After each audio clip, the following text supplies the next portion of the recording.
ہو گیا؟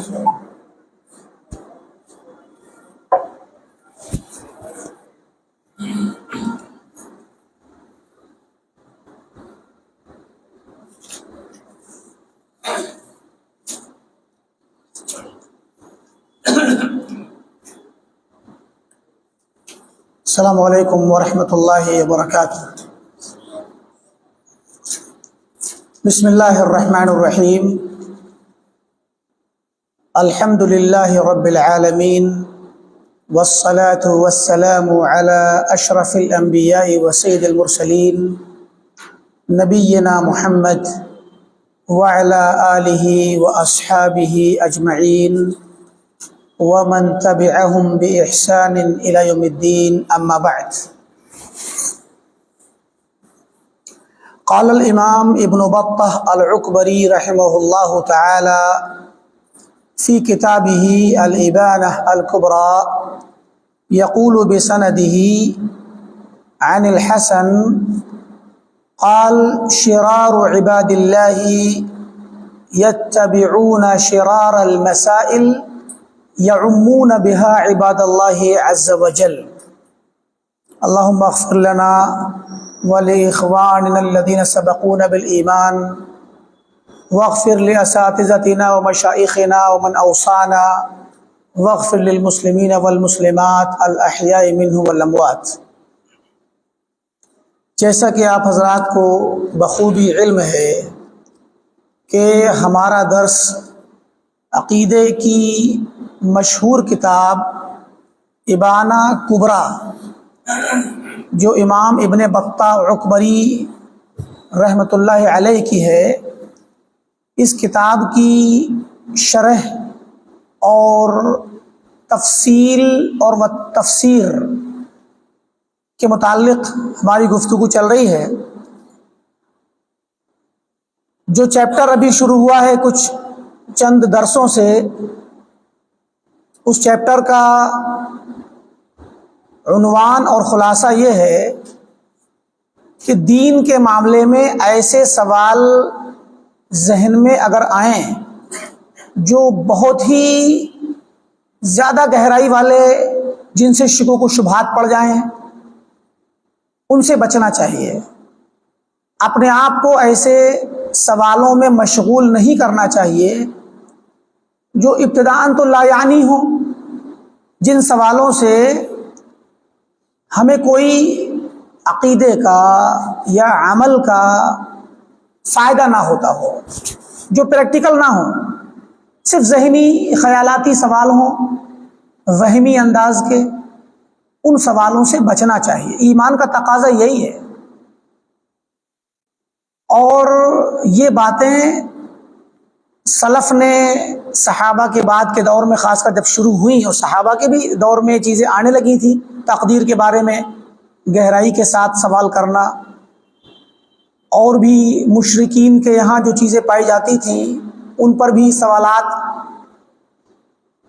لوگ کیا کرتے تھے، جیسے نجوم، علم نجوم وغیرہ، جوتش وغیرہ کا جو علم ہوتا ہے۔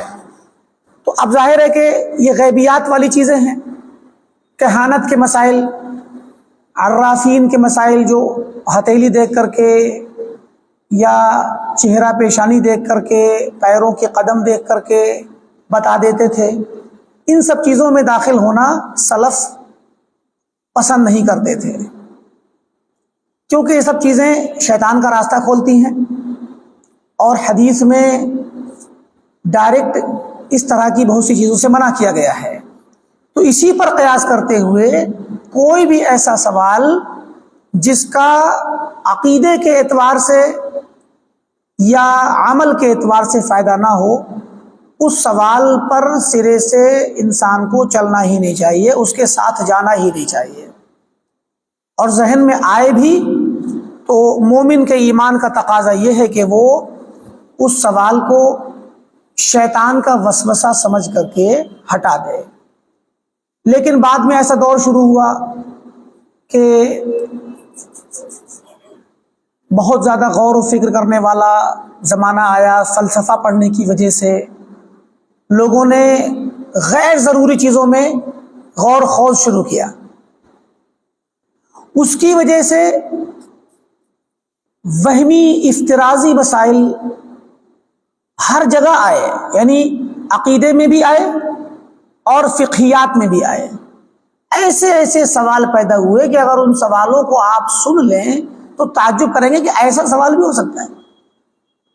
بہت سے سوال تو مضحکہ خیز ہیں، اور بہت سارے سوال ایسے ہیں جو خوفناک اور خطرناک ہیں، انسان کا ایمان تباہ کر دیں، اور کچھ ایسے ہیں جو اخلاقیات سے گرے ہوئے ہیں، مگر ہیں، کتابوں میں موجود ہیں۔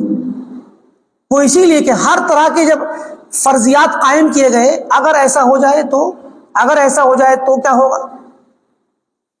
اچھا، کچھ سوالوں کو سن کر کے آپ تعجب بھی کریں گے، ہم انشاءاللہ مثال لائیں گے، ابھی آپ کچھ مثالیں پیش کریں گے سوالات کی۔ کچھ سوالوں کو سن کر کے تعجب بھی ہوگا کہ واقعی اس طرح کی بھی سوچ لوگوں میں تھی۔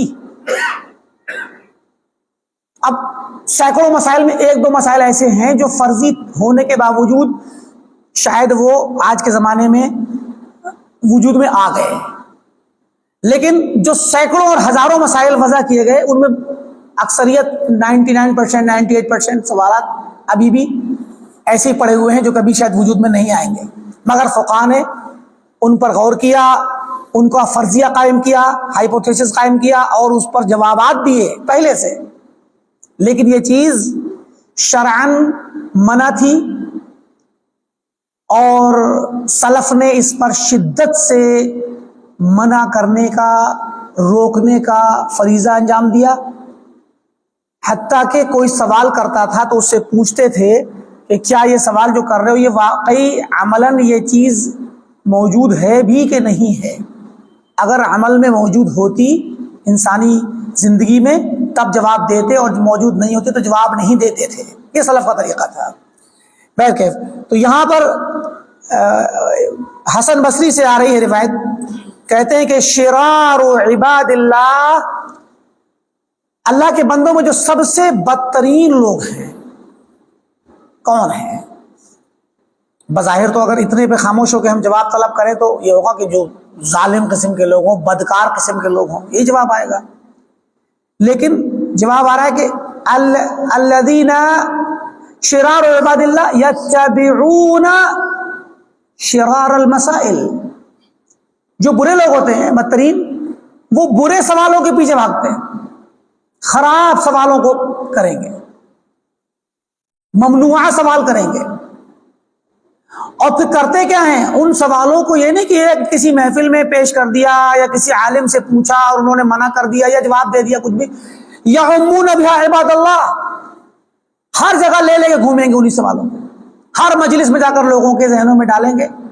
اب اس سے دو مقصد ہوتے ہیں، دو میں سے کوئی ایک، یا تو ان کا مقصد ہوتا ہے اپنی بڑائی ظاہر کرنا کہ دیکھیں ہم کتنا علم رکھتے ہیں، یا کتنی ہماری سوچ اور عقل اور فکر کتنی گہری ہے کہ ہمارے ذہنوں میں اس طرح کے سوال ہیں، یا پھر کچھ لوگوں کا مقصد لوگوں کو کنفیوز کرنا ہوتا ہے، کنفیوز کر دیں، ان کے دلوں میں شک شبہ ڈال دیں، تو دونوں میں سے کوئی ایک مقصد ہوتا ہے۔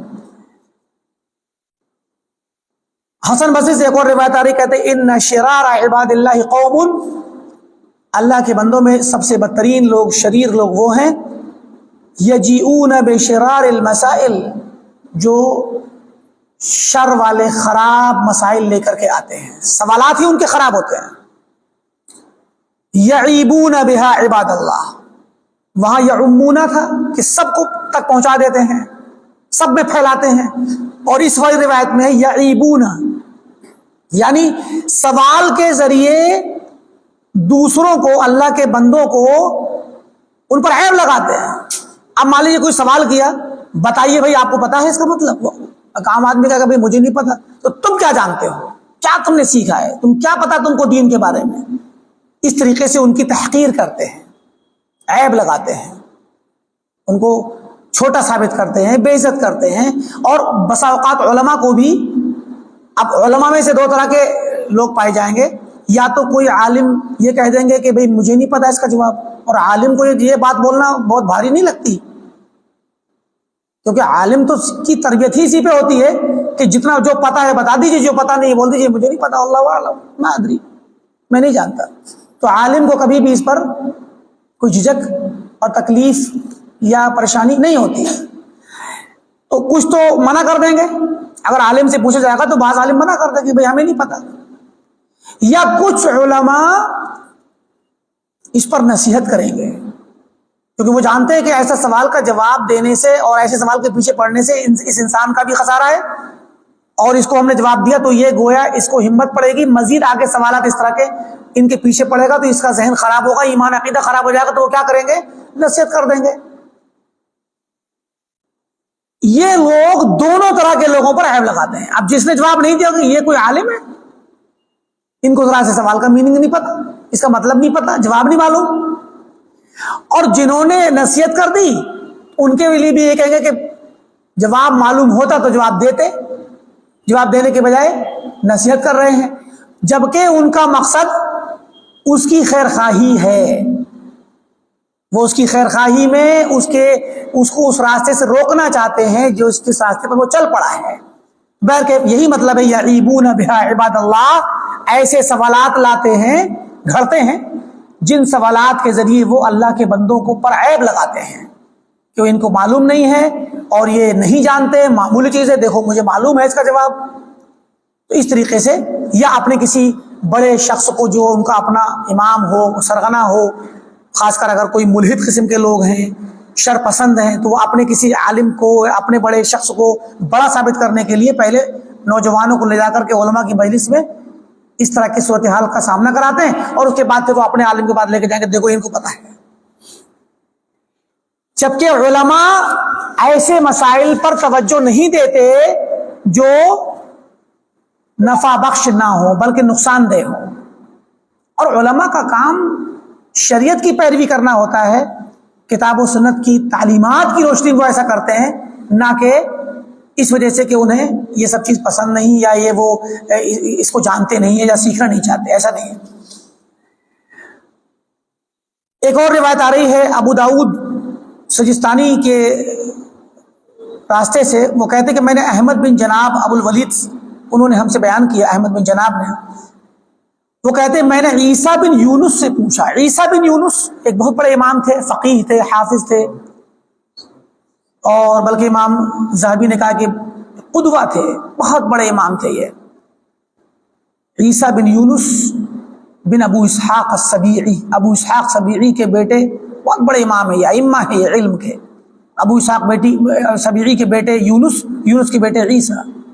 ایک مرتبہ عیسیٰ بن یونس امام سفیان بن عیینہ جو امام اہل مکہ تھے، امام اہل مکہ سفیان بن عیینہ کے یہاں ملنے گئے. ابن عیینہ کا انتقال 198 میں ہے اور ان کا انتقال 187 میں ہے، 187 میں عیسیٰ بن یونس کا. تو امام عیسیٰ بن یونس ملاقات کرنے کے لیے گئے سفیان بن عیینہ سے. تو سفیان بن عیینہ نے دروازے پر جب استقبال کیا تو کہا کہ مرحباً بالفقیہ ابن الفقیہ ابن الفقیہ، خوش آمدید فقیہ یعنی فقہ والے، فقہ کا جانکار، فقیہ عالم، عالم کا بیٹا، فقیہ کا بیٹا، فقیہ کا بیٹا، یعنی پوتا، دادا بھی فقیہ، باپ بھی فقیہ، آپ بھی فقیہ. تو یہ ایک اکرام تھا، عزت تھی. اور بلکہ اسحاق بن راہوے نے، بہت بڑے امام ہیں یہ اسحاق بن راہوے، انہوں نے وکیع بن جراح سے کہا کہ میں عیسیٰ بن یونس کے پاس علم سیکھنے کے لیے جانا چاہتا ہوں. تو وکیع نے کہا، وکیع بھی معاصر ہیں ان کے، وکیع نے کہا کہ تم ایسے آدمی کے پاس جانا چاہتے ہو جس نے علم کو، لفظ ہے اسے عربی کے قہر العلم، قہرہ مانے کسی پر غالب آنا، دبا لینا کسی کو، جو علم پر غالب آ چکا ہے، بہت بڑا عالم ہے وہ. اور یہ بہت بڑے مجاہد تھے، اسلامی حدود پر فوجی کی شکل میں فوجی بن کر رہتے اور پہرا دیتے تھے عیسیٰ بن یونس. اور ان کے بارے میں آتا ہے کہ انہوں نے 45 جنگیں لڑی ہیں، بہت بڑے عالم تھے. اب دیکھیے یہ سلفی عالم تھے، 187 میں انتقال ہوا. ان سے پوچھا، ان کے شاگرد احمد بن جناب ابو الولید نے عیسیٰ بن یونس سے پوچھا. ہم دیکھیں، ہم یہ نام آپ کے سامنے بیان کرتے ہیں، بظاہر یہ نام آپ کے لیے نئے ہیں، شاید آپ کو یاد نہ رہے، لیکن ہمارا عقیدہ اور ہمارا منہج سلف ہی سے تو نکل کے آتا ہے. ہم سلف کے لفظوں سے، ان کے اقوال سے دین کو اور منہج کو سمجھتے ہیں. سمجھ رہے ہیں نا؟ اب آپ دیکھیے عیسیٰ بن یونس سے سوال کیا، کل من علیہا فان، اس روئے زمین پہ جو کچھ بھی ہے سب فنا ہو جائے گا. روئے زمین ہی نہیں بلکہ آسمانوں میں جو ہے سب ان فنا ہو جائیں گے. قیامت جب آئے گی سب فنا ہو جائیں گے. تو کسی نے کہا کہ فإن حور العین یمتنا، کہ جب سب فنا ہوں گے تو جنت میں رہنے والی حوریں، حور عین بڑی آنکھوں والی حوریں، وہ بھی فنا ہو جائیں گی، وہ بھی مر جائیں گی. اس آیت کا تقاضا تو یہی ہے، یہ مطلب تھا. اب سوال بنایا گیا ہے، یہ مطلب یہ ہے کہ جب قرآن میں اللہ نے کہا کہ کل من علیہا فان، جب سب فنا ہو جائیں گے تو کیا جنت کی روحیں اور حوریں بھی فنا ہو جائیں گی؟ یہ سوال ہے جو اسٹیٹمنٹ کی شکل میں ہے، اس طرح سے سادہ سادہ الفاظ میں، لیکن وہ سوال ہے. اور اسی طرح کے سوالوں سے منع کیا گیا ہے کہ ابتدائی طور پہ آپ سیاق و سباق سمجھیں قرآن کی آیت کا اور مقصود سمجھیں. یہ اس طرح کی گہرائیوں میں جانے سے منع کیا گیا. حالانکہ اس کا جواب موجود ہے، لیکن پھر بھی ان سب سے کیا کیا گیا ہے؟ منع کیا گیا ہے. تو کہا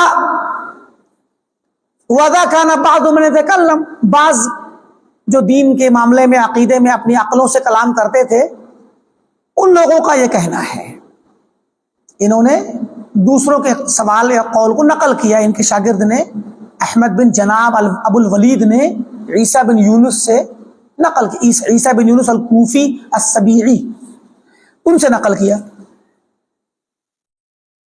تو کہا کہ وہ بعض لوگ جو کلام کرتے ہیں یسأل عن ھذا، اس کے بارے میں سوال کر رہے ہیں کہ بتائیے کیا حوریں بھی مر جائیں گی؟ جب سب مریں گے. فغضب عیسیٰ من ذاک غضبا شدیدا، عیسیٰ بن یونس الکوفی اس سوال کو سن کر شدید غصے میں آ گئے.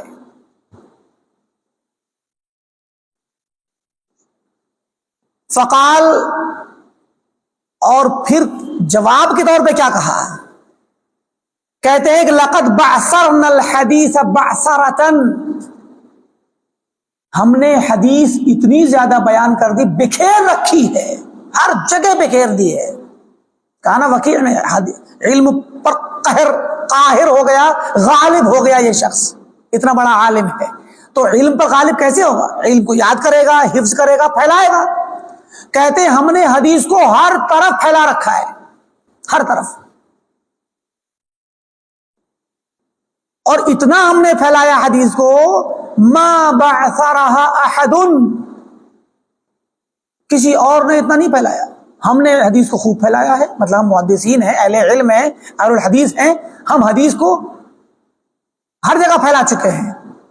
ما بقی کوفیون، کوئی کوفی، ولا بصریون، کوئی بصرہ کا رہنے والا بصری، ولا مدنیون، مدینے کا رہنے والا مدنی، ولا مکیون، کوئی مکی، ولا حجازیون، نہ کوئی حجازی، ولا شامیون، نہ کوئی شامی، ولا جزریون، نہ کوئی جزیرہ میں رہنے والا. عراق کے پاس میں بین النہرین جو جگہ تھی اس جزیرہ کہتے تھے، تو عراقی اور جزیرے کے رہنے والا جزری، کوئی بھی ایسا نہیں بچا الا وقد لقینا، مگر ہم نے اس سے ملاقات کی ہے. تمام شہروں میں علم حدیث کو سیکھنے سکھانے والے علماء میں کوئی بھی نہیں بچا جس سے ہم نے ملاقات نہ کی ہو. وَسَمِعْنَا مِنْهُ، اور ہم نے اس سے علم نہ سنا ہو، ہم نے حدیث سنی اس سے. کوئی بھی علم حدیث والا استاذ اور شیخ ایسا نہیں ہے ان تمام شہروں میں، کوفہ، بصرہ، شام اور حجاز، مکہ، مدینہ اور جزیرہ، تمام علاقوں میں کوئی بھی ایسا جس سے ہم نے ملاقات نہ کی ہو اور حدیث نہ سنی ہو. ما سمعنا احدا قط، مگر ہم نے کبھی کسی بھی مجلس میں، کسی بھی جگہ، کسی بھی شہر میں نہیں سنا کسی بھی شخص کو یسأل عن مثل ھذا، ایسا سوال کرتے ہوئے۔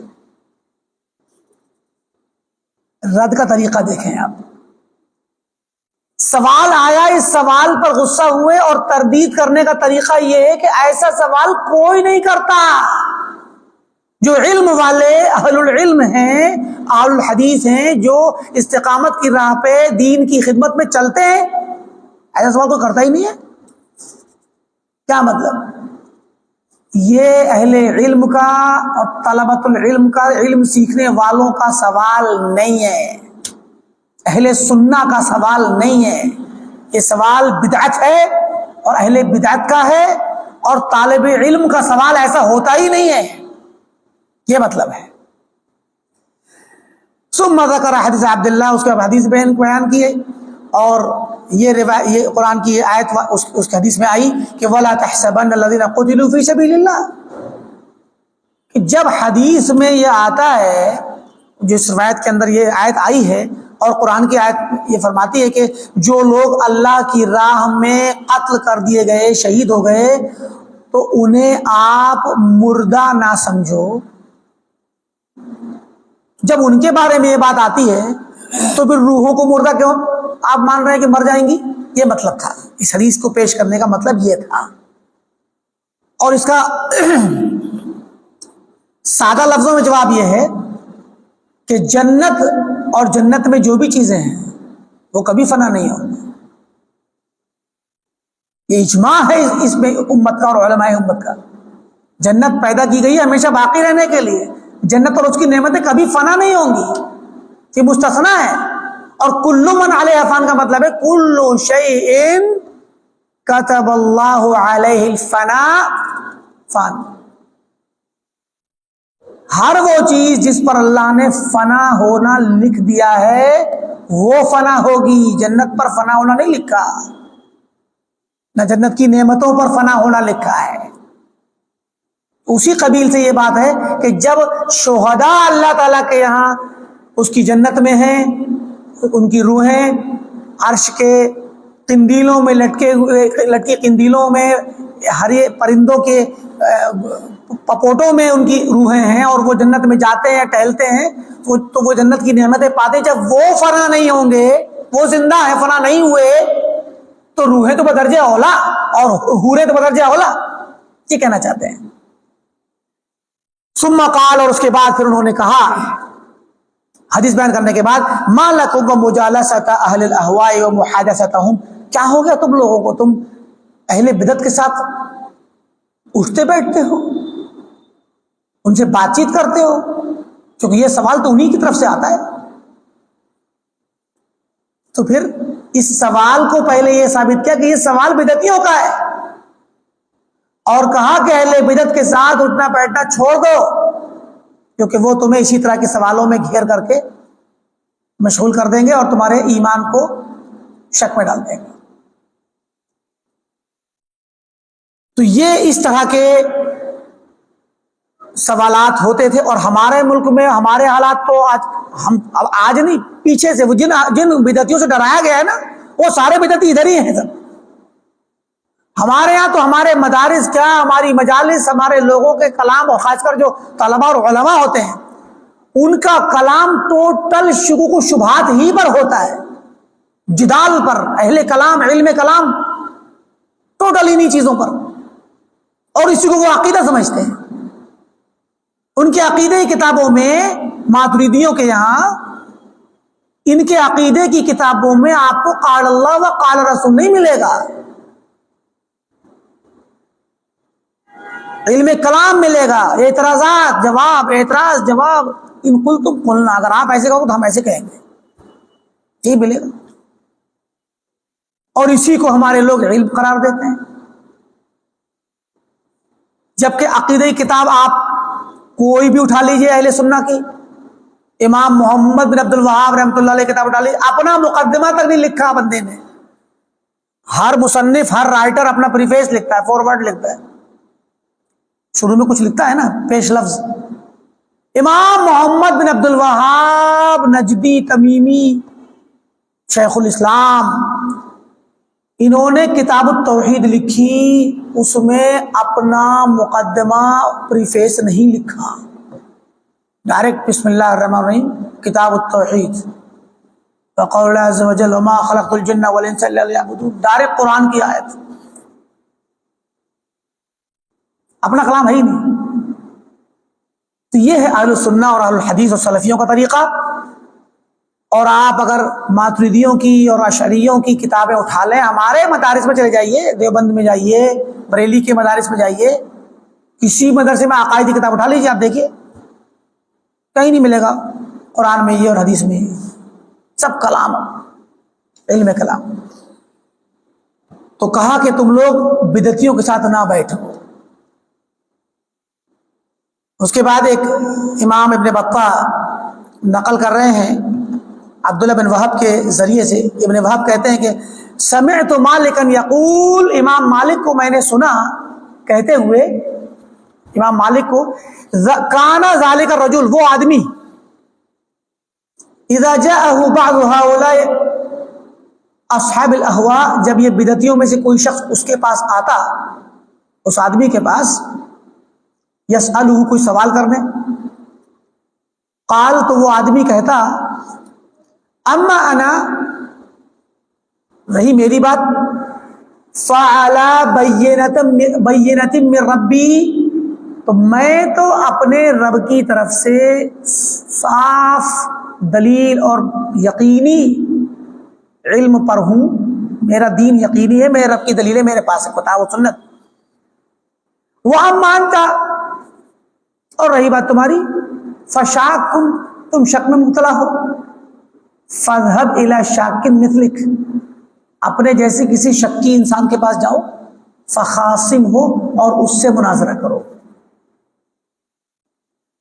وَقَالَ ذَلِكَ الرَّجُلُ، اور اس آدمی نے کہا، يُلَبِّسُونَ عَلَىٰ أَنفُسِهِمْ، یہ پہلے خود ہی پھنس کر کے اپنے دماغ میں تشویش پیدا کرتے ہیں، تشویش میں پھنستے ہیں، سوال و جواب اور خیالاتی سوال میں، ثُمَّ يَطْلُبُونَ مَن يُعَرِّفُهُمْ، پھر ایسے شخص کی تلاش کرتے جو انہیں اس مشکل سے نکالے اور ان کا جواب دے، جو انہیں پہچانوائے کہ صحیح راستہ کہاں ہے۔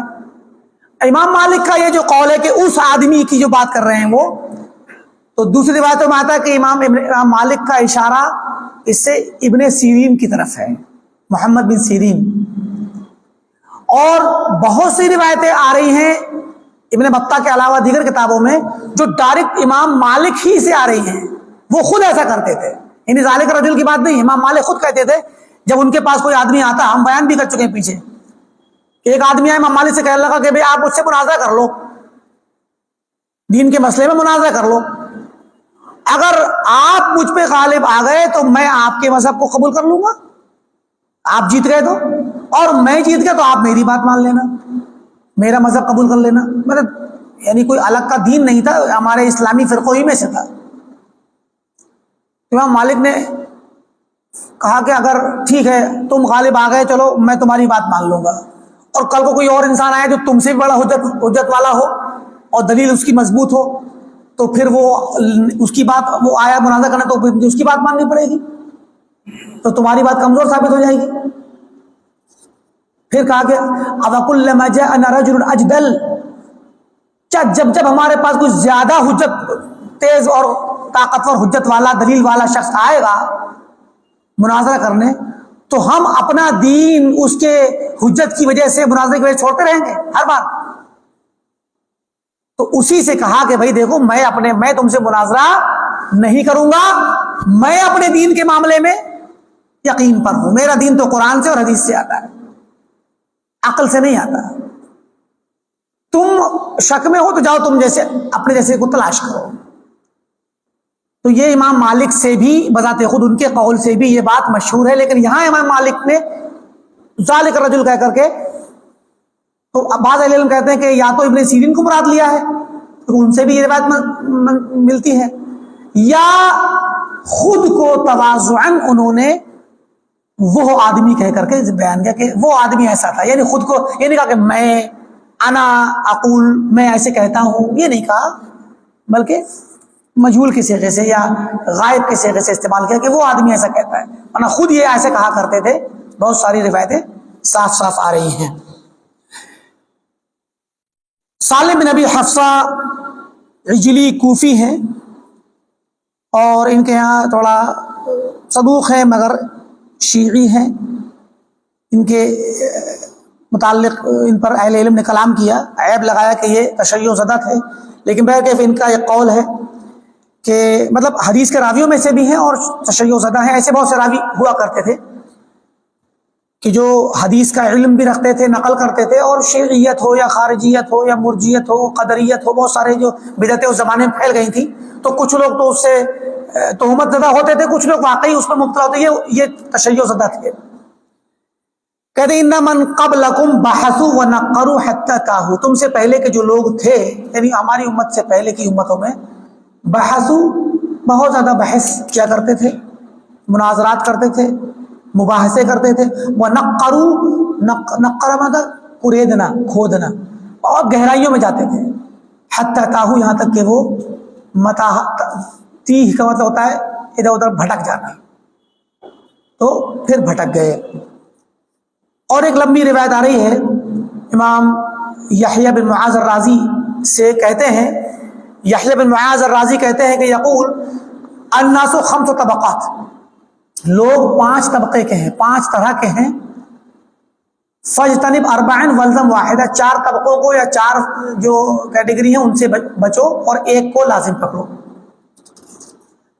فَأَمَّا الْأَرْبَعُ الَّذِينَ يَجِبُ عَلَيْكَ أَن تَجْتَنِبَهُنَّ، وہ 4 جن پر تمہیں واجب ہے کہ جن سے بچو، فَذَكَرَ 3 طبقات، امام ابن بطہ کہتے ہیں کہ انہوں نے ذکر کیا تھا تو 3 کا تو کہتے ہیں میں نے مختصر کر کے چھوڑ دیا، اختصرت انا الکلام بترک وصفہم، لیکن کلام بہت لمبا تھا تو میں نے ان 3 کا ذکر چھوڑ دیا، ثم قال، اور ان کا چوتھے والے کا ذکر میں کر رہا ہوں، اور 5واں بھی چھوڑ رکھا ہے جو کہ اہل حق کا ہے، تو چوتھا طبقہ جو کہ اس میں یہی والے مزاج کا ہے، اسی لیے اس کو ذکر کر رہے ہیں کہ والطبقۃ الرابعہ، چوتھا طبقہ، فہم المتعمقون فی الدین، وہ لوگ جو دین کے معاملے میں بہت گہرائیوں میں اترتے ہیں، الذین یتکلمون فی العقول، جو اپنی عقلوں میں بات کرتے ہیں، عقلوں سے بات کرتے ہیں، ویحملون الناس علی قیاس افہامہم، اور لوگوں کو چاہتے ہیں کہ وہ لوگ ان کے عقلوں کے قیاسات پر اپنے ان کی عقل کی جو نتائج ہیں، اپج ہے، اس پر لوگ جو ہے اس کو مانیں۔ قد بلغ من فتنۃ احدہم، ان لوگوں کا فتنہ اور ان کی خرابی اتنی زیادہ ہو گئی ہے، اتنی بڑی مصیبت میں یہ لوگ ہیں، اتنے خراب حالات میں ہیں، وتمکن الشک من قلبہ، اور شک شبہ ان کے دلوں میں اتنا مضبوط ہو چکا ہے کہ انک تراہ یحتج علی خصمہ، کہ آپ ان کو دیکھیں گے مناظرہ کرتے وقت اپنے مخالف پر حجت کے طور پہ دلیل پیش کریں گے، بے حجہ، کوئی دلیل لائے گا اپنے مخالف پر، قد خصمہ بہا، اور اس حجت سے اپنے مخالف کو یعنی شکست بھی دے گا اور پست کر دے گا، اپنی عقلی دلیل سے مخالف کو شکست دے گا۔ وَهُوَ نَفْسُهُ مِن تِلْكَ الْحُجَّةِ فِي شَكٍّ، جبکہ بذات خود اسے اس دلیل پر اطمینان نہیں ہے، وہ خود اس دلیل کے بارے میں شک میں مبتلا ہے، جس دلیل سے اپنے مخالف کو زیر کر رہا ہے، جس دلیل سے مخالف کو زیر کرتا ہے اور منازعہ جیت لیتا ہے، اسی دلیل کے متعلق خود مطمئن نہیں ہوتا۔ یہ کیا مطلب ہے؟ مطلب یہ ہے کہ جو دلیلیں عقلی اور داؤ پیچ پھندے انہوں نے سیکھے ہوئے ہیں اپنے علماء سے اور کتابوں سے، انہیں پیش تو کر دیتے ہیں، مگر خود میں اتنا گہرائیوں میں گھسے ہوتے ہیں کہ انہیں اپنی دلیل پر خود اطمینان نہیں ہوتا ہے، لیکن مخالف کو پست کر دیتے ہیں، زیر کر دیتے ہیں۔ لیس یعتقدها، اس کی سچائی کا عقیدہ نہیں رکھتے ہیں، ولا یجہل ضعفها، اور اس کی کمزوری کا بھی ایسا نہیں کہ جانتا نہیں، وہ کمزوری بھی جانتا ہے، مگر پھر بھی اس دلیل سے مخالف کو زیر کرے گا اور اس کے بارے میں پورے طور پہ شک میں رہتے ہیں۔ ولا دیانت له فیہا، اور اس دلیل میں کوئی بھی تدین نہیں کرتا، یعنی اس کو عقیدے کے طور پہ اپناتا نہیں ہے، اس حجت کو، اس پر خود ایمان نہیں رکھتا، اس پر خود ایمان نہیں رکھتا اور مخالف کو زیر کر دیتا ہے، تو کتنی بڑی مصیبت کی بات ہے۔ یعنی جس دلیل سے آپ مخالف کو زیر کر رہے ہیں اس دلیل پہ خود آپ کا ایمان نہیں ہے، آپ خود اس سے مطمئن نہیں ہیں، یہ مطلب ہے۔ اس کی مثال چھوٹی سی ہم دیں،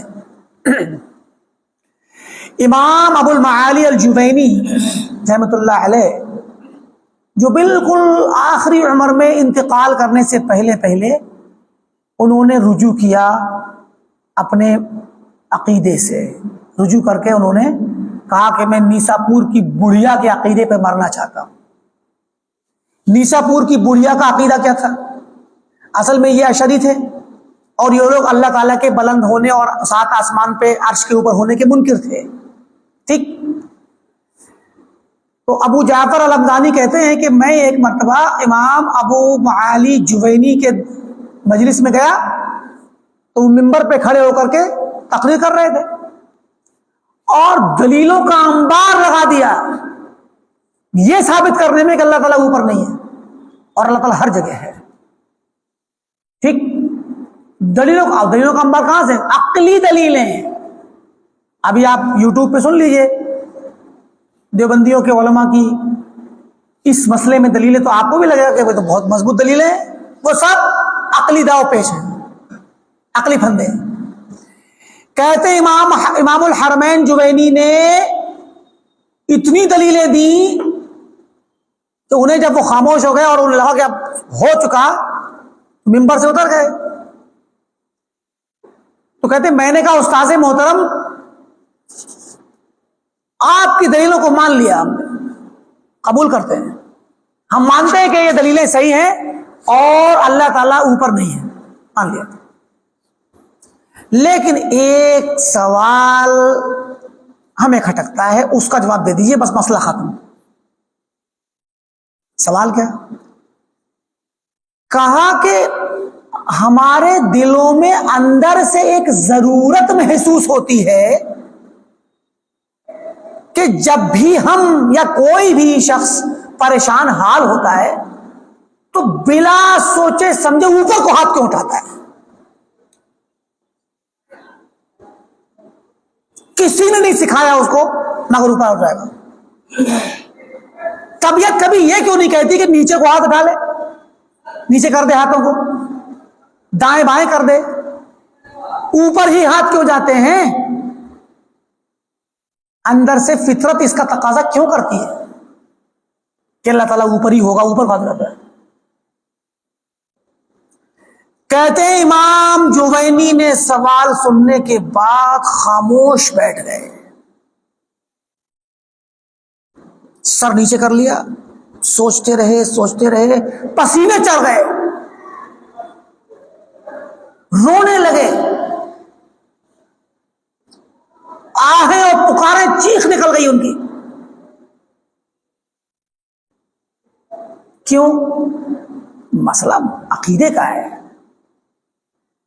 اور جتنی دلیلیں پیش کی ان کے مقابلے میں یہ دلیل کا جواب بن ہی نہیں رہا ان سے، کیونکہ یہ کوئی عقلی اعتراض نہیں تھا، عقلی اعتراض تھا ہی نہیں، فطرت ہے یہ، اللہ نے اس پر پیدا کیا انسان کو۔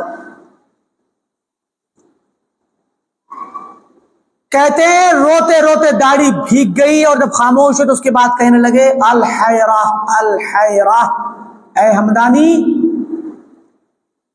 مجھے حیرت کے سوا کچھ نظر نہیں آ رہا، حیران ہوں، میں پریشان ہوں، حیرنی الحمدانی، اس حمدانی نے مجھے حیرت میں ڈال دیا، میرے پاس کوئی جواب نہیں، اس کا جواب نہیں میرے پاس۔ آپ بتائیے، آپ کہ جن دلیلوں سے آپ نے ثابت کیا تھا کہ اللہ تعالیٰ اوپر نہیں ہے، اگر آپ ان دلیلوں سے مطمئن ہوتے تو یہاں حیران ہونے والا کوئی مسئلہ تھا ہی نہیں، آپ کو جواب بن جاتا ہے۔ اور یہی وجہ ہے کہ آخری عمر میں انہوں نے رجوع کیا اور کہا نہیں، نیسا پور کی بڑھیا یہ مانتی ہے کہ اللہ اوپر ہے، اس کے پاس کوئی دلیل نہیں، اس بڑھیا کے پاس کوئی دلیل نہیں ہے کہ اللہ تعالیٰ اوپر ہے کہ نیچے، کیسے کر کے ثابت کرتی ہے وہ اللہ کو اوپر، اس کے پاس کوئی دلیل نہیں ہے، اس کے پاس وہی فطرت ہے جو فطرت کا تذکرہ بھی ہوا سوال میں۔ تو کہا کہ لوگوں میں گواہ ہو جاؤ کہ میں نیشاپور کی بڑھیا کے عقیدے پہ مر رہا ہوں، یعنی رجوع کرتا ہوں اپنے عقیدے سے. یہی بات کہنا چاہتے ہیں کہ یہ لوگ خود جو دلیلیں دیتے ہیں، حالانکہ یہاں پورے طور پہ یہ مثال ان پر فٹ نہیں آئے گی، لیکن یہ ایک چھوٹی سی مثال ہے، ورنہ یہاں جو بات آ رہی ہے وہ یہ کہ جس دلیل کو دے کر کے مخالف کو خاموش کر رہا ہے اسی دلیل پر خود ایمان نہیں رکھتا. یہ حالات ہیں ان اہل کلام کے.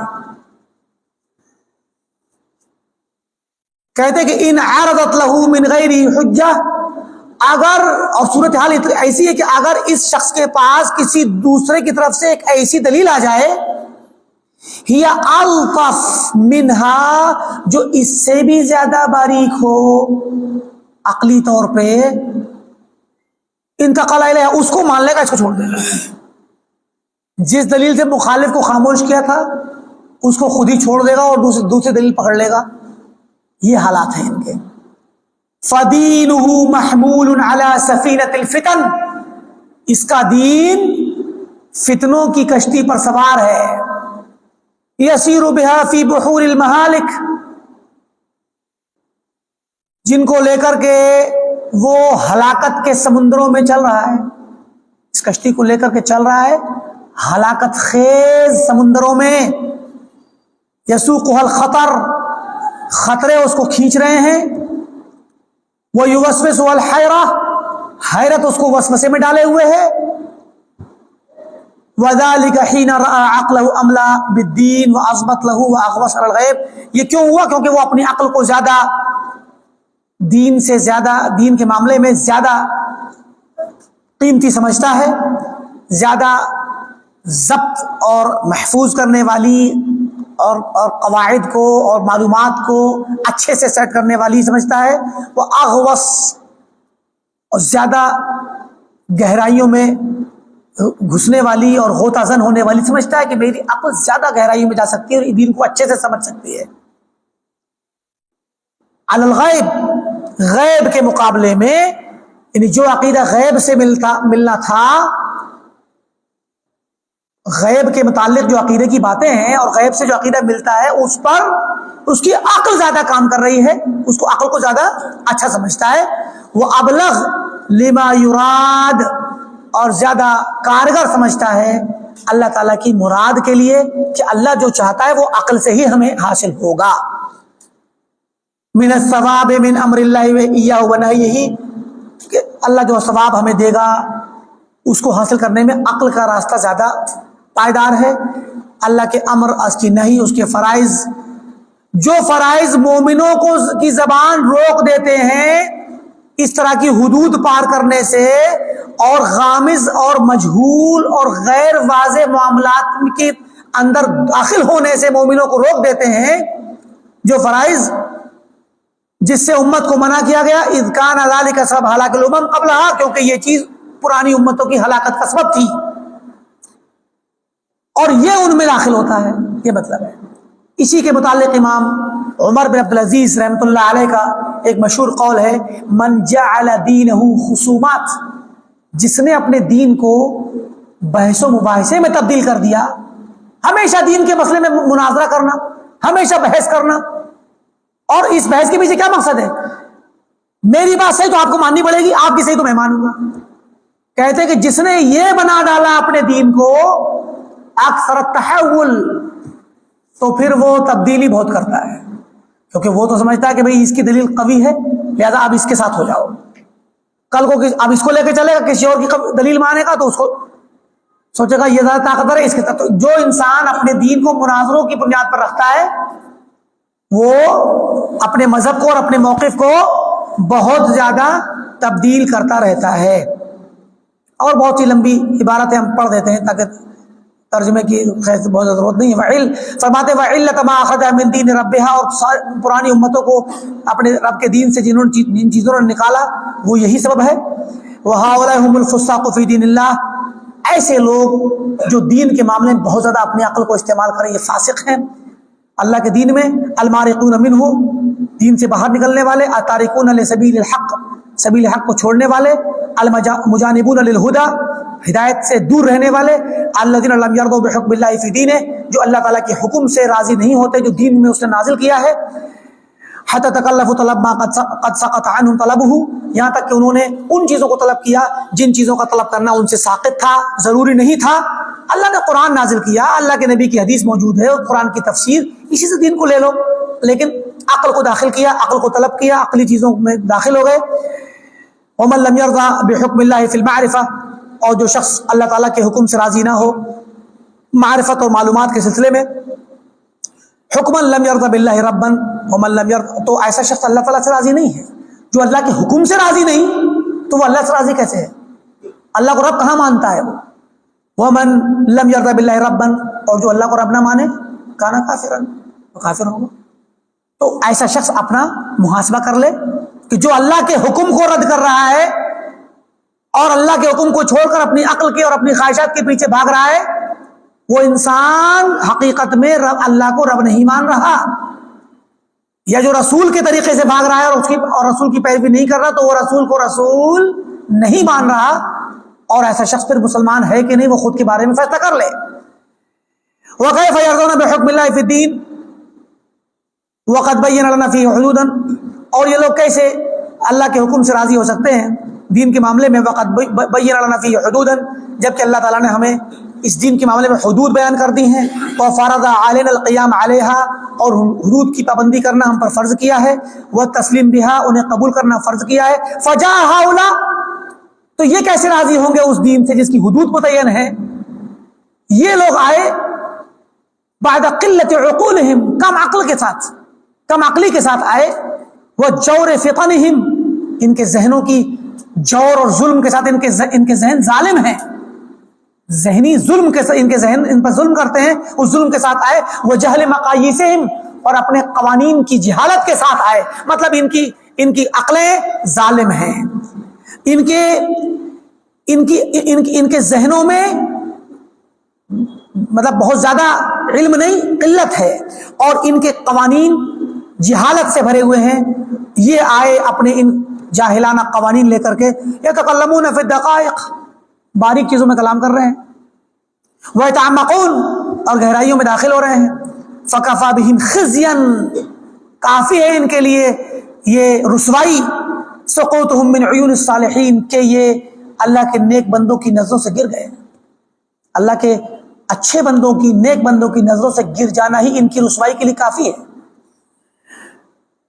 یقتصر فیہم علی ما قد لازمہم فی الامہ من قالۃ السوء، اور ان کے بارے میں اسی پر اکتفا کیا جائے گا جو ان پر لازم تھا امت میں، من قالۃ السوء، کہ انہوں نے بری بات کہی، اتنا ہی سن لیجیے کافی ہے، ان میں مزید رد کرنے کی ضرورت نہیں ہے۔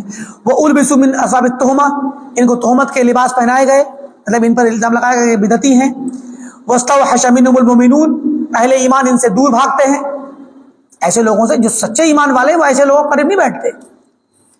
وَنَهَى عَنْ مُجَالَسَتِهِمْ الْعُلَمَاء، ان کے ساتھ بیٹھنے سے علماء نے منع کیا۔ وَكَرِهَتْهُمُ الْحُكَمَاء، اور اہل حکمت اہل عقل ان کو ناپسند کرتے ہیں، ان کی رسوائی کے لیے کافی ہے۔ وَاسْتَنْكَرَتْهُمُ الْأُدَبَاء، اہل ادب ان کو منکر سمجھتے ہیں، برا سمجھتے ہیں۔ وَقَامَتْ مِنْهُمْ فِرَاسَةُ الْبُصَرَاء، اور نگاہوں والے، دل کی بصیرت والے لوگوں کی جو فراست ہے وہ ان کو جان چکی ہے کہ یہ کیسے ہیں۔ شکاکون، خود شک میں مبتلا ہیں۔ اہل کلام کی بات ہو رہی ہے، ماتریدیوں اور اشعریوں اور معتزلیوں اور ان لوگوں کی جو عقیدے کو عقلوں سے سمجھتے ہیں، ان کی بات چل رہی ہے۔ شکاکون، دین میں شک کرنے والے۔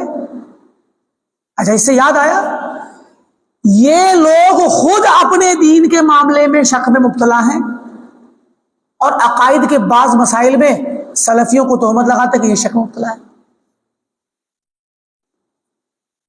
امومن انت، ایسا سوال اگر کیا جائے کہ کیا تم مومن ہو، تو اہل سنہ کا اور سلفیوں کا عقیدہ ہے کہ ہم اس میں کہتے ہیں انشاءاللہ، انشاءاللہ میں مومن ہوں۔ تو ماتریدی کہیں گے حنفی تم شک کرنے والے ہو، کہو یقین سے کہ میں مومن ہوں، جی ہاں میں مومن ہوں۔ اور آپ انشاءاللہ کا اس کا مطلب آپ کو یقین نہیں ہے؟ اس کے پیچھے بھی فلسفہ ہے. ان کے یہاں ایمان چھوٹی سی چیز ہے، ایک بار بول دیجیے ہو گیا ایمان. ہمارے یہاں ایمان بہت بڑی چیز ہے. ایمان کے 70 سے زیادہ شعبے ہیں. الایمان بضع و سبعون شعبہ، حدیث میں آتا ہے ایمان کے 70 سے زیادہ شعبے ہیں، اس کی برانچیں ہیں. سب سے اعلیٰ قول لا الہ الا اللہ، سب سے ہلکا شعبہ اماطۃ الاذی عن الطریق، راستے سے تکلیف چیزوں کو ہٹانا. والحیاء شعبۃ من الایمان، اور حیا بھی ایمان کا شعبہ ہے. 3 شعبے بیان کر دے کے اس حدیث میں. باقی لوگوں نے، اہل علم نے شعبے ڈھونڈے ہیں، تلاشے، کتابیں تک لکھی. شعب الایمان امام بہقی نے کتاب لکھی، ان سے پہلے حلیمی نے کتاب لکھی شعب الایمان. تو مراد یہ کہ ایمان کے بہت شعبے ہیں، اور کون دعویٰ کر سکتا ہے کہ اس نے ایمان کے ہر شعبے پہ عمل کر لیا ہے 100%؟ کوئی دعویٰ کر سکتا ہے؟ اور کیا آپ مومن ہیں؟ جی ہاں میں مومن ہوں کا مطلب ہے کہ میں ایمان کے تمام شعبوں پر عمل کر چکا، ایمان کے تمام تقاضوں پر عمل کر چکا.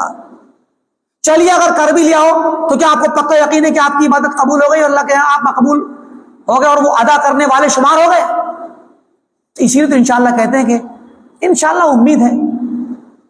تو کہتے ہیں آپ شک کرتے ہو، جبکہ خود شکاکین ہیں اپنے عقیدے کے باب میں، اللہ کی معرفت کے باب میں، اللہ کی اسماء و صفات کے باب میں شک میں مبتلا ہیں. بلکہ ان کا عقیدہ ہے ماتریدیوں اور اشریوں کا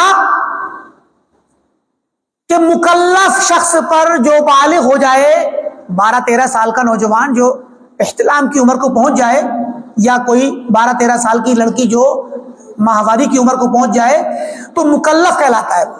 مکلف شخص پر پہلا فرض کیا ہے، اس میں بھی اختلاف ہے.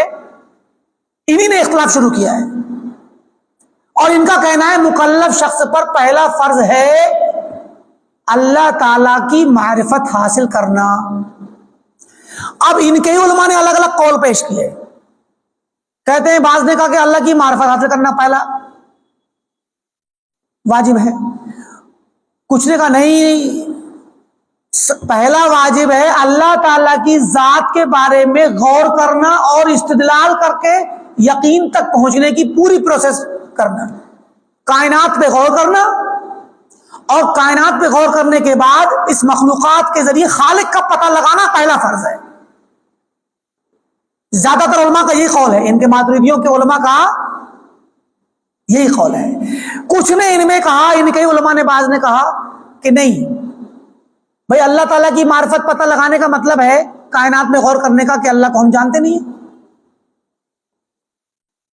لیکن ہم تو بچپن سے جانتے ہیں.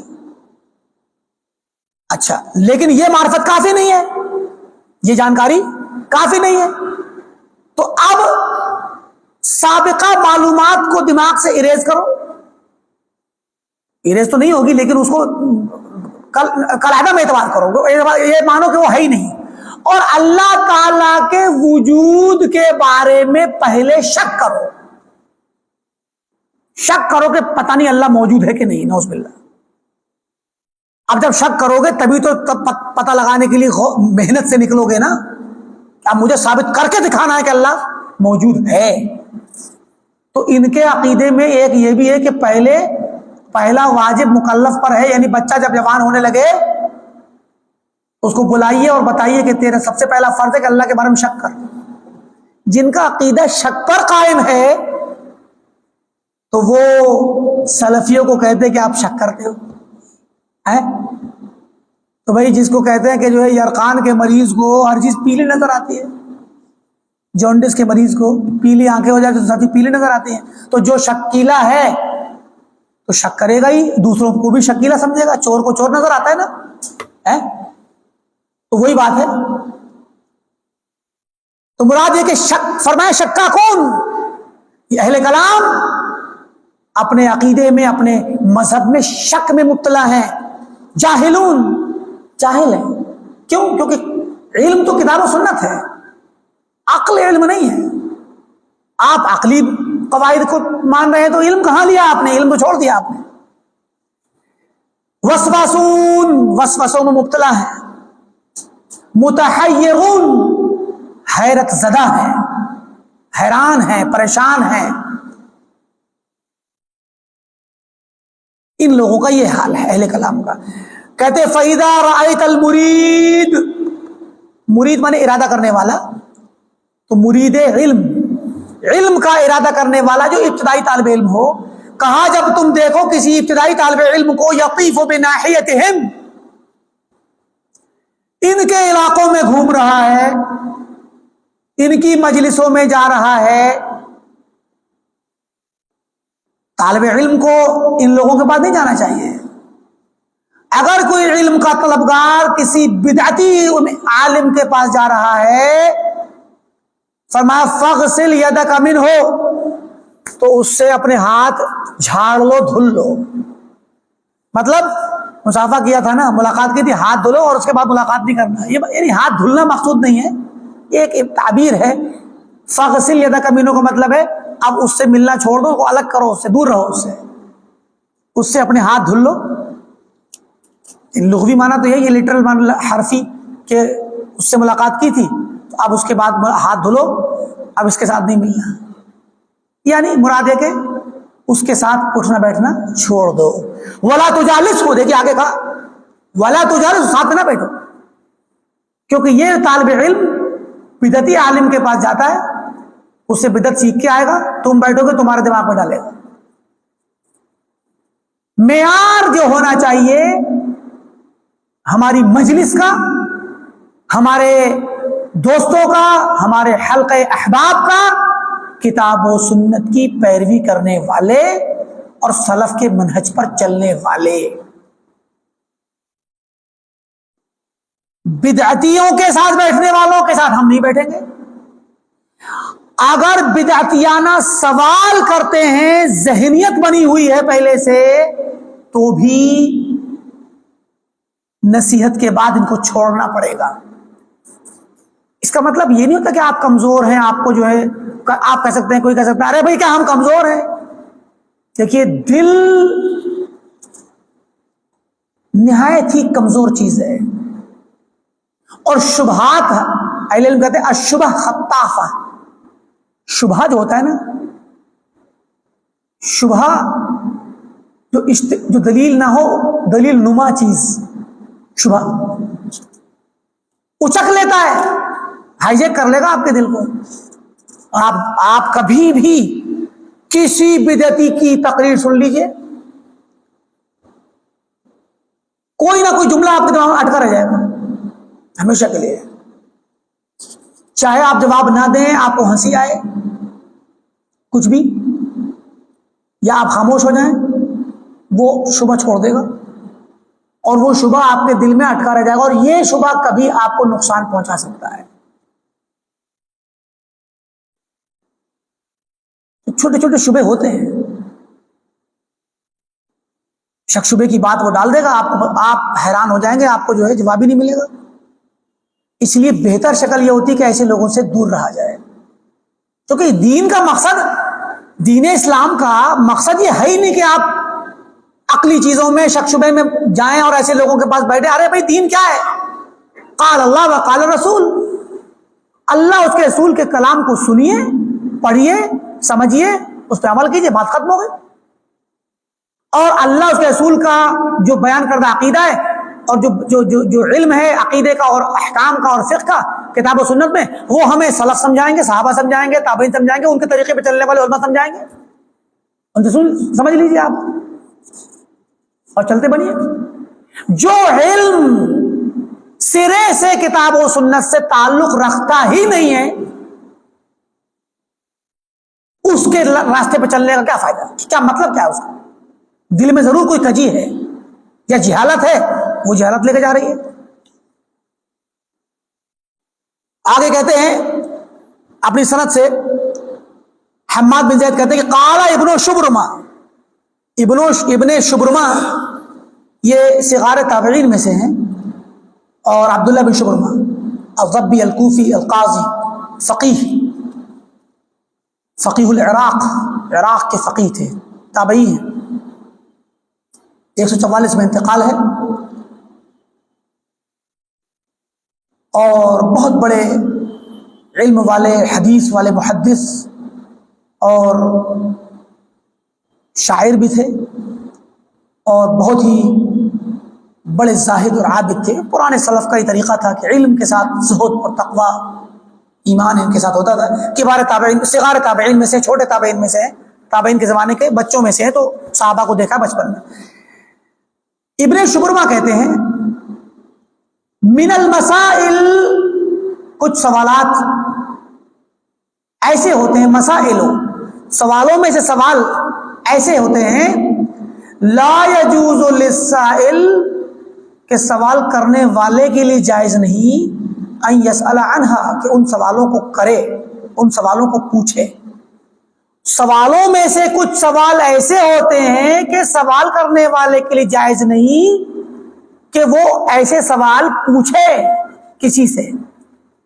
ولا للمسئول، اور جس سے پوچھ لیے جائیں اتفاق سے تو اس کے لیے جائز نہیں ان یجیب فیہا، کہ ان میں جواب دے.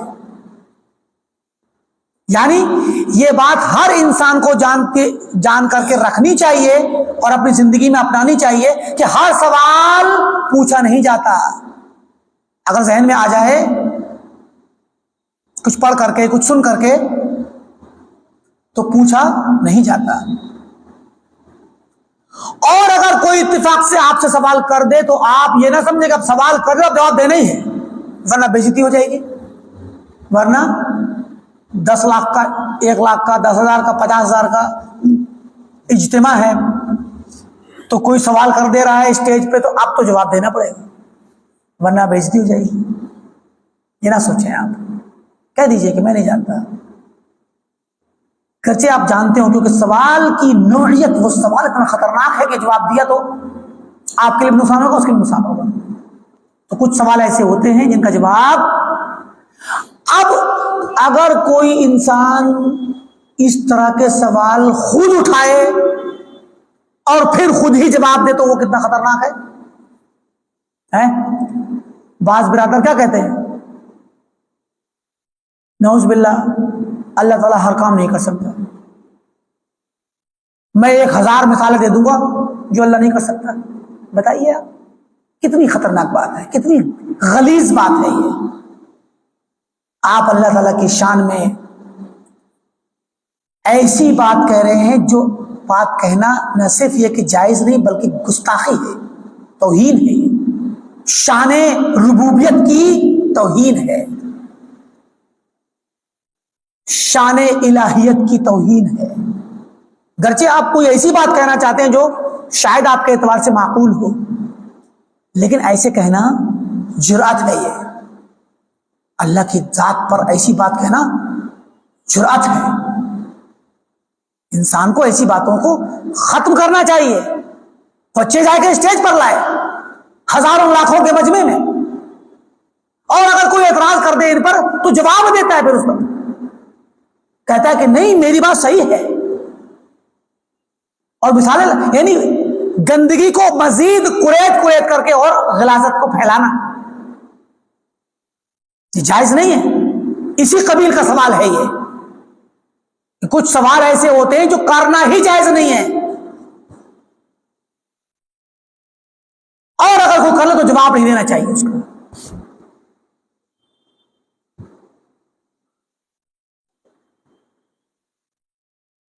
تو یہ بیکیف اس طرح کے سوالات بہت سے ہوتے تھے. یہ بھی ہو گئے. ہم نے کچھ ایک بات آپ کے سامنے اشارہ کیا تھا کہ کچھ سوال ہم آپ کو، ایسے سوال جو لوگوں نے گھڑ رکھے تھے، بنا رکھے تھے، ان کے بارے میں تھوڑی سی ایک مثال چھوٹی سی دے دیں. فقہ کے سوالات جو عقیدے کے نہیں ہیں.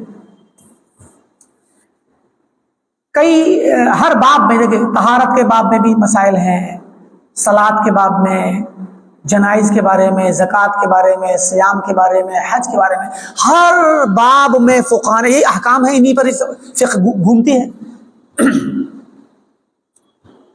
تو ایسے سوال،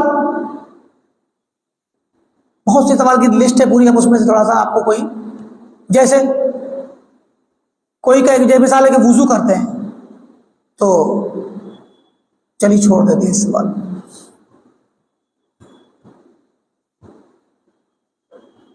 ہاں ایک سوال اور دوسرا، وہ سوال مناسب نہیں ہے اس لیے چھوڑ رہے ہیں. کہتے ہیں، اب دیکھیں فرضیہ دیکھیے گا. کہتے اللہ نے فرمایا کہ وَأَيْدِيَكُمْ إِلَى الْمَرَافِقِ، وضو کرو تو اپنے ہاتھوں کو کوہنی تک دھو لو. تو کہتے ہیں اگر کوئی انسان بغیر کوہنی کے پیدا ہوا ہو وہ کہاں تک دھلے گا؟ اب دیکھیے آپ سوال، ہنسی آ رہی نا؟ اب فرضیہ قائم کر لیا گیا ہے بس. کیا ایسا ممکن ہے؟ اچھا اسی طرح کی مثالیں کچھ ہم ایسی مثال دیں گے جو غلیظ نہ ہو، حالانکہ ہر طرح کے مسائل ہیں. موزے پہ مسح کرنے کے مسائل میں بہت سارے مسائل ہیں. ان میں سے ایک مسئلہ ہے کوئی انسان اگر سونے کے موزے پہن لے تو کیا مسح کرے گا؟ اب بتائیے. اسی پہ چاندی کا بھی ذکر، سونے یا چاندی کا موزہ بنوا کر کے پہن لے تو کیا اس کے لیے مسح کرنا جائز ہوگا؟ اس کی مثال تو ایسی ہے جیسے کوئی انسان شراب پیے تو اس سے کہا جائے کہ داہنے ہاتھ سے پی اور بسم اللہ کر کے پی، ہے کہ تو سونے کا کپڑا پہننا، سونا استعمال کرنا انسان کے لیے، مرد کے لیے خاص کر جائز نہیں ہے. تو اسی پر یہ سوال اٹھایا گیا. اچھا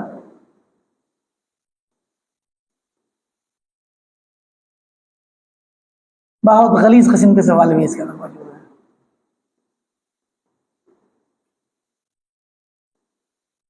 اب چلیے اذان، کہتے ہیں کہ کوئی اگر کافر اذان دے تو اس کی اذان سے نماز ہو جائے گی؟ سوالات.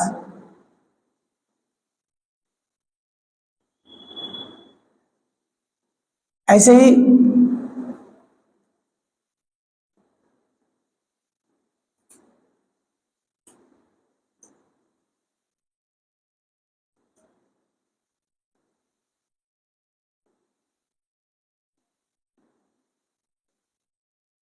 بہت عجیب و غریب قسم کے سوال ہے.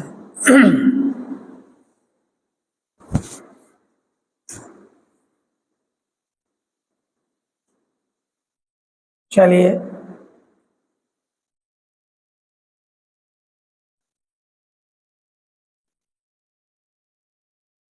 کسی انسان کو رات اور دن کا بالکل پتہ نہ چل رہا ہو کہ رات کب ختم ہو رہی ہے دن کب ختم شروع ہو رہا ہے، تو وہ روزہ کیسے رکھے گا؟ فرضی سوالوں میں سے ہے یہ بھی، حالانکہ ایسا ہوتا نہیں عام طور پہ لیکن ممکن ہے ہو بھی جائے. کوئی شخص اگر کنکری نگل لے تو کیا روزہ ٹوٹ جائے گا اس کا؟ کنکری کھا جائے، نگل لے، کیا کوئی کنکری کو نگلتا ہے؟ تو کیا اور اگر نگل جائے تو کیا وہ کھانے کے حکم میں؟ کھانے سے روزہ ٹوٹتا ہے نا. اس طرح کے سوالات ہیں ہر طرح کے. حج میں بھی بہت سارے خراب قسم کے سوال ہیں، ہم یہاں پر پیش کرنا مناسب نہیں.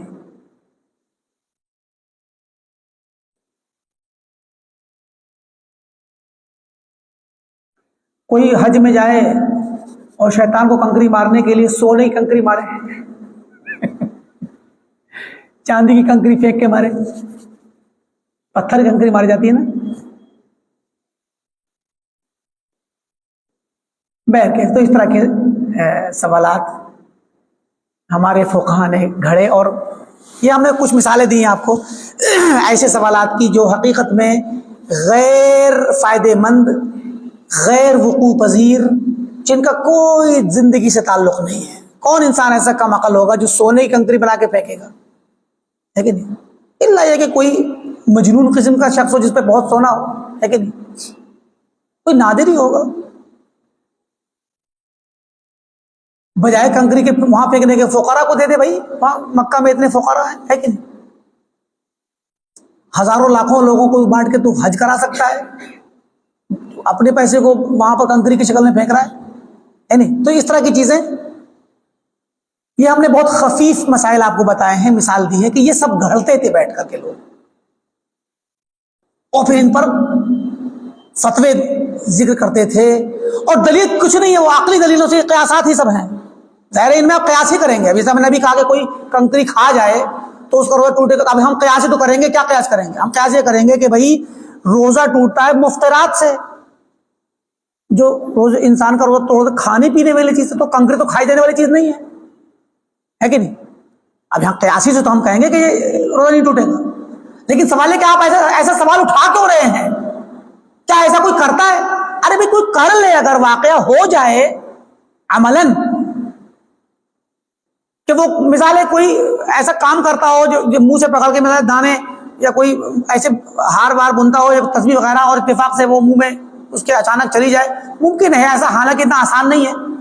تو جب کسی کا ہو جائے تب جواب دیجیے. آپ اہل علم یہ کہتے ہیں. اس میں بھی روایتیں آگے آئیں گی. سلف نے پوچھا کہ کیا ایسا واقعہ ہو چکا ہے؟ جب ہو گیا تب جواب دیں گے. مراد یہ کہ فقہا نے ایسے ایسے سوالات کھڑ لیے، فرضیے قائم کر لیے جن کا کوئی وجود نہیں، یا ہے بھی تو بہت نادر وجود ہے، کبھی کبھار، اور لاکھوں لوگوں میں کوئی ایک انسان کرنے والا ہو. اس کے لیے آپ نے اتنا وقت بھی لگایا، کتابیں بھی لکھی، مسائل لکھے، اور اس سے لوگوں کے ذہن بہت سارے خراب ہوئے اور لوگوں کو ذہنی آوارگی کا موقع ملا، اور یہ آوارگی عقائد تک پہنچی جن کی وجہ سے فتنوں کا باب شروع ہوا. اللہ تعالیٰ سے دعا ہے کہ اللہ تعالیٰ ہم تمام کو صحیح طریقے پر قائم و دائم رکھے، سنت پر قائم رکھے، اور کتاب اللہ و سنت رسول اللہ کے ساتھ چلنے کی توفیق دے. بدعت سے اور اہل بدعت سے ہم کو دور رکھے، اور جب تک دنیا میں رہیں صحیح عقیدے پہ قائم رہیں. جب ہمارا خاتمہ ہو تو ایمان پر اور توحید پر ہو. وآخر دعوانا الحمدللہ رب العالمین، والسلام علیکم ورحمۃ اللہ وبرکاتہ.